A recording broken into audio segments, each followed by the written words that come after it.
ரதி என்னும் அழகிக்கும் நீதானே ராணி கதி நீயே என்னை கொஞ்சம் கண் பாரு தேவி ரதி என்னும் அழகிக்கும் நீதானே ராணி கதி நீயே என்னை கொஞ்சம் கண் பாரு தேவி ஆனந்த விகடம் சொல்லு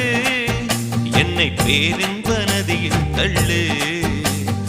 ஆனந்த விகடம் சொல்லு என்னை பேரின்ப நதியில் தள்ளு நான் பாக்யாதிபதியானே உன்னாலே கண்ணே உஷா பசும் பொன்னே உஷா குமுதம் போல் வந்த குமரி